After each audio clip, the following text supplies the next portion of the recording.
최근 시장을 보면 AI 공급 계약 소식 하나에 주가가 춤을 추는 일이 비일비재합니다. 10년차 투자자의 시선으로 보면 참 흥미로운 현상인데요.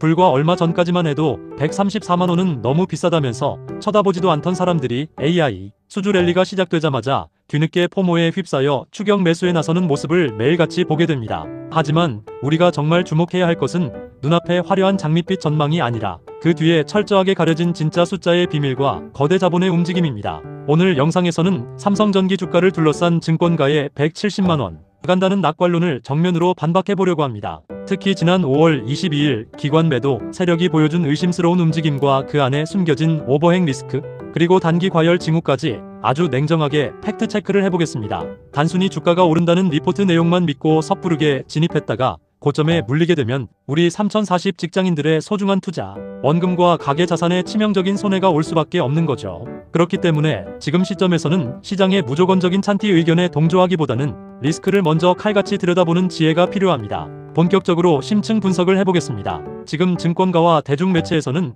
AI 인프라 수주, 랠리와 공급 계약 모멘텀을 이유로 연일 삼성전기 주가 전망을 높여 잡고 있습니다. 심지어 멀지 않은 미래에 주당 가격이 엄청난 고점에 도달할 것이라는 자극적인 분석이 쏟아져 나오고 있죠. 하지만 시장의 이면을 아는 노련한 투자자들은 이럴 때일수록 기관들의 수급을 철저하게 쪼개서 분석합니다. 실제로 지난 5월 22일의 거래 데이터를 살펴보면 겉으로는 개인들의 매수세가 유입되며 시장이 견고해 보였지만 실상 기관 매도 세력은 막대한 물량을 아래로 던지며 차익 실현에 나선 정황이 뚜렷하게 포착됩니다. 이들이 왜 역대급 호재 뉴스 속에서 물량을 조용히 넘기고 있을까요? 바로 눈앞에 들이닥친 단기 과열, 징후와 더불어 언제든 시장에 대규모 매물로 출회될 수 있는 잠재적 과잉 물량, 즉 오버행 리스크를 선제적으로 회피하기 위한 움직임인 겁니다. 이러한 호재성 공급 계약 뉴스는 늘 기관들이 개인들에게 물량을 떠넘기기 가장 좋은 명분이 되곤 합니다. AI 인프라 수주가 당장 내일의 드라마틱한 매출 성장으로 이어질 것처럼 포장되지만 실제 재무제표의 숫자로 찍히기까지는 상당한 시차가 존재하며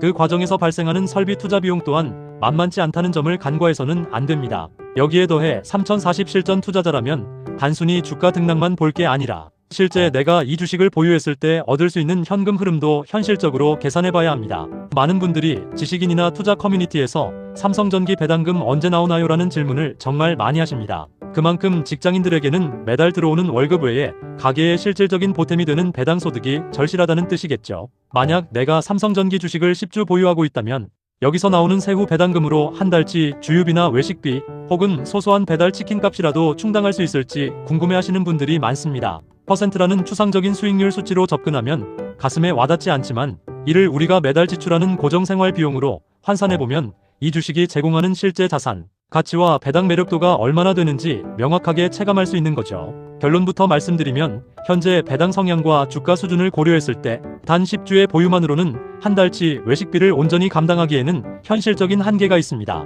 이 부분은 뒤이어 리스크 파트와 함께 구체적인 수치 데이터로 더 자세히 짚어드리겠습니다. 하지만 여러분, 지금부터 말씀드릴 이 리스크 구간과 치명적 약점을 제대로 인지하지 못하신다면 삼성전기 투자는 절대로 금물입니다. 이런 분들은 투자 금물이라는 말씀을 드리고 싶을 정도로 겉으로 보이는 화려한 수주, 랠리와 증권가의 장밋빛 전망, 이면에는 3040 직장인 투자자들의 자산을 한순간에 갉아먹을 수 있는 부작용이 도사리고 있습니다. 가장 먼저 주목해야 할 리스크는 앞서 강조했던 5월 22일 기관 매도 세력의 움직임에서 드러난 오버행 리스크, 즉 잠재적 과잉 물량의 출회 가능성입니다. 주가가 단기 과열 징후를 보일 때마다 기관들은 보유하고 있던 대규모 물량을 시장에 차례로 던지며 차익 실현에 나설 준비를 하고 있습니다. 실제로 대규모 공급 계약 뉴스가 터진 날 주가가 상승 고점에서 강한 윗꼬리를 달고 밀리는 현상이 이를 증명합니다.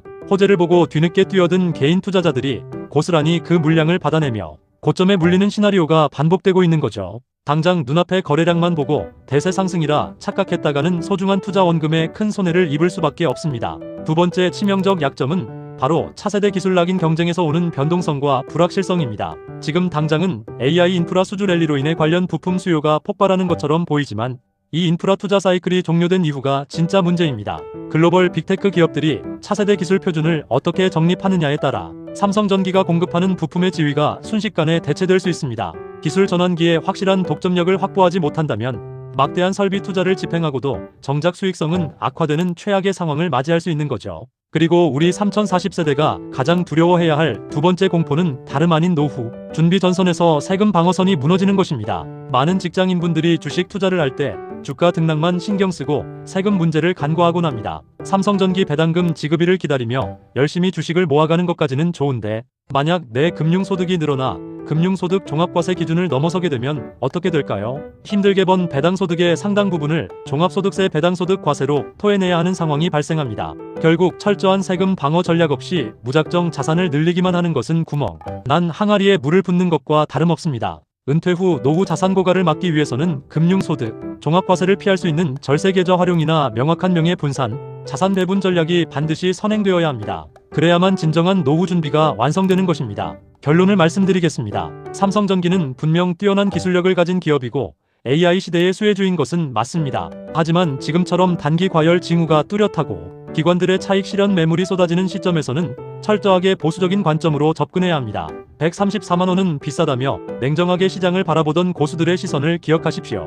남들이 탐욕에 눈이 멀어 170만원 간다는 장밋빛 전망에 취해 있을 때 우리는 숨겨진 리스크를 팩트체크하고 내 자산을 지키는 영리한 투자를 해야 합니다. 철저한 세금 방어와 리스크 관리가 동반될 때 비로소 우리는 시장에서 살아남는 최후의 승자가 될 수 있습니다. 오늘 분석이 도움이 되셨다면 구독과 좋아요 부탁드립니다. 감사합니다.